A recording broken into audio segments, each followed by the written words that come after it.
BNP Awami League এদেশে সুশাসন দিতে পারেনি বললেন মুজিবুর রহমান। নির্বাচন নিয়ে চীন কি আশা করছে জানালেন মির্জা ফখরুল। এপ্রিলে দেশে ফিরছেন খালেদা জিয়া, সঙ্গে থাকবেন দুই পুত্রবধূ। জানাবো সুনামগঞ্জে কৃষকের 200 মন বোরো ধান পুড়িয়ে দিল দুর্বৃত্তরা। এবং সর্বশেষ জানাবো গণপিটুনির শিকার ছিনতাইকারী ফিরিয়ে দিল পুলিশ, পরদিন ঝুলন্ত লাশ উদ্ধার। শুনছিলেন সংবাদ শিরোনাম, এবারে বিস্তারিত। বিএনপি আওয়ামী লীগ এদেশে সুশাসন দিতে পারেনি বললেন মুজিবুর রহমান। গণ অভ্যুত্থান পরবর্তী সময়ে দেশের স্বার্থে BNP, Jamaat, NCP, AB party, Ganatantra Mancha ও বিভিন্ন ইসলামী দল এবং সব রাজনৈতিক পক্ষের ঐক্যমত্য জরুরি। ঐক্যমত্যের ভিত্তিতে ফ্যাসিস্টদের বিচার, রাষ্ট্র সংস্কার, আইন শৃঙ্খলা পরিস্থিতির উন্নতি এবং একটি অবাধ সুষ্ঠু নির্বাচন নিশ্চিত করতে না পারলে জুলাই অভ্যুত্থানের স্বপ্ন ব্যর্থতায় পর্যবসিত হবে বলে মন্তব্য করেছেন আমার বাংলাদেশ পার্টির চেয়ারম্যান মুজিবুর রহমান মঞ্জু। এবি পার্টির চেয়ারম্যান বলেন, বিএনপি আওয়ামী লীগ এদেশে সুশাসন দিতে পারেনি। একদল শেখ মুজিব আর এক দল জিয়াউর রহমান নিয়ে পড়ে আছে। এদেশে মডেল মসজিদ নির্মাণেও দুর্নীতি হয়েছে, দেশ থেকে কোটি কোটি টাকা পাচার হয়েছে, লুটপাট হয়েছে। ঐক্যমত্যের ভিত্তিতে দেশ পরিচালনা করলে এদেশে সুশাসন ফিরে আসবে। মুজিবুর রহমান মঞ্জু বলেন, জুলাই অভ্যুত্থানের মাধ্যমে প্রমাণিত হয়েছে যারা জনগণের অধিকার কেড়ে নেয়, জনগণ ঐক্যবদ্ধ হলে তারা একসময় পালিয়ে যেতে বাধ্য হয়। আজ ফেনী সহ দেশের প্রায় সব জেলায় আওয়ামী লীগের বড় নেতারা আত্মগোপনে চলে গেছেন। পাড়ায় মহল্লায় আওয়ামী লীগের যেসব নেতা আছেন তাদের মাথা নিচু হয়ে আছে, অথচ কিছুদিন আগেও তাদের দাপটে মানুষ কথা বলতে পারেনি। মুজিবুর রহমান মঞ্জু আরো বলেন, আওয়ামী লীগ বারবার ভুল করে এবং ক্ষমা চায়, কিন্তু সুযোগ পেলেই তারা আবার বাকশাল ও ফ্যাসিবাদ কায়েম করে। এর জন্য আওয়ামী লীগের বিচার দ্রুত করতে হবে। সংস্কার ও নির্বাচন প্রশ্নে রাজনৈতিক দলগুলোর বিভেদ খুবই দুঃখজনক বলে উল্লেখ করেন তিনি বলেন, দেশের স্বার্থে অধ্যাপক মোহাম্মদ ইউনূসের নেতৃত্বাধীন অন্তর্বর্তী সরকারের সঙ্গে সব রাজনৈতিক দলের ঐক্যমত্য জরুরি। নির্বাচন নিয়ে চীন কি আশা করছে জানালেন মির্জা ফখরুল। ঢাকায় সফররত চীনের কমিউনিস্ট পার্টির প্রতিনিধি দলের সঙ্গে বৈঠক করেছে বাংলাদেশ জাতীয়তাবাদী দল। রাজধানীর ওয়েস্টিন হোটেলে এই বৈঠক হয়। প্রায় ঘণ্টাব্যাপী এই বৈঠকে বাংলাদেশের বর্তমান পরিস্থিতি ও আগামী নির্বাচন ইস্যুতে আলোচনা করেন নেতারা। বৈঠক শেষে একথা বলেন বিএনপি মহাসচিব মির্জা ফখরুল ইসলাম আলমগীর। বাংলাদেশের নির্বাচন নিয়ে চীন কি আশা করছে এমন প্রশ্নের উত্তরে মির্জা ফখরুল বলেন, তারা স্থিতিশীলতা চায়, একটা শক্তিশালী বাংলাদেশ দেখতে চায়, এদেশে একটা সার্বিক ডেমোক্রেটিক পরিবেশ দেখতে চায়। মির্জা ফখরুল ইসলাম আলমগীর বলেন, এটা একটা রাজনৈতিক দলের সঙ্গে রাজনৈতিক দলের মিটিং। চীনের কমিউনিস্ট পার্টি সঙ্গে আমাদের অনেক পুরনো একটা সম্পর্ক, মাঝখানে 15 বছর ছিল না, কারণ ফ্যাসিবাদ সরকার সেটা গ্রহণ করেনি। এখন আবার আমরা সেটা শুরু করেছি, ফলে চাইনিজ কমিউনিস্ট পার্টির সঙ্গে আমাদের সম্পর্ক এখন আরো গভীর থেকে গভীরতর করা হচ্ছে। আমাদের দুই পার্টির সম্পর্ক আরো বৃদ্ধি পাচ্ছে। তিনি বলেন, নির্বাচন বাংলাদেশের অভ্যন্তরীণ বিষয়। চাইনিজ কমিউনিস্ট পার্টি বা চায়না তারা অন্যের দেশের অভ্যন্তরীণ ব্যাপারে হস্তক্ষেপ করতে চায় না, তবে তারা জেনেছে যে নির্বাচনের পরিস্থিতি কি, দেশের বর্তমান পরিস্থিতি কি, আমরা সেটা তাদেরকে ব্রিফ করব। এপ্রিলে দেশে ফিরছেন খালেদা জিয়া, সঙ্গে থাকবেন দুই পুত্রবধূ।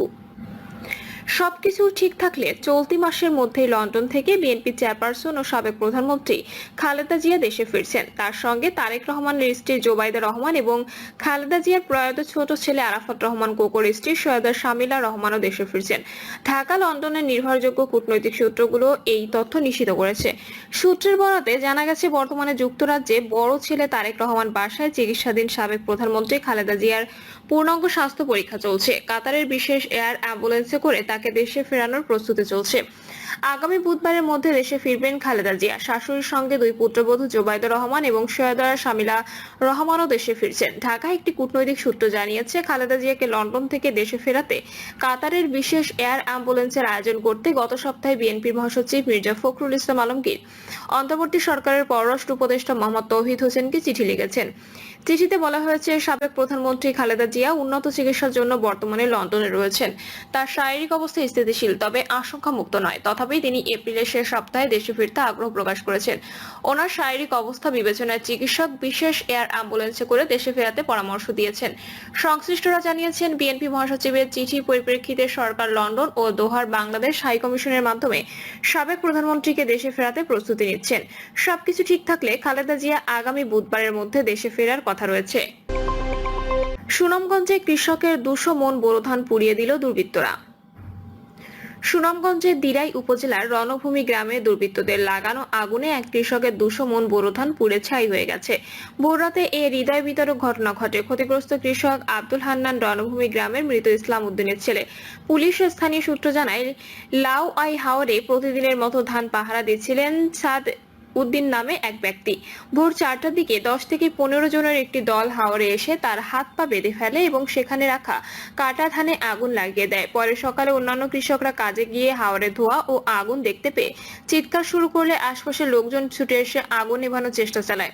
ততক্ষণে ফসল সম্পূর্ণ ভস্মীভূত হয়ে যায়। ক্ষতিগ্রস্ত কৃষক আব্দুল হান্নান কান্নাজড়িত কণ্ঠে বলেন, অনেক কষ্ট করে এই ফসল তুলেছিলাম, কে বা কারা আমার সর্বনাশ করলো।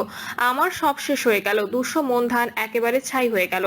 এ বিষয়ে দিরাই থানা পুলিশের ভারপ্রাপ্ত কর্মকর্তা আব্দুর রাজ্জাককে বলেন, কে বা কারা ফসলি জমিতে অগ্নিসংযোগ করেছে তা তদন্ত করে আইনি ব্যবস্থা নেওয়া হবে। বিষয়টি গুরুত্ব সহকারে দেখা হচ্ছে। গণপিটুনির শিকার ছিনতাইকারী ফিরিয়ে দিল পুলিশ। পরদিন ঝুলন্ত লাশ উদ্ধার। গাজীপুরের কালিয়াকৈরে অটোরিকশা ছিনতাইয়ের অভিযোগে নূর ইসলাম নামে এক ছিনতাইকারীকে ধরে গণপিটুনি দিয়েছে জনতা। পরে তাকে আটক করে থানায় নিলে পুলিশ তাকে চিকিৎসার দায়িত্ব নিয়ে ওই অটোরিকশা মালিকের পক্ষে হাতে তুলে নেন।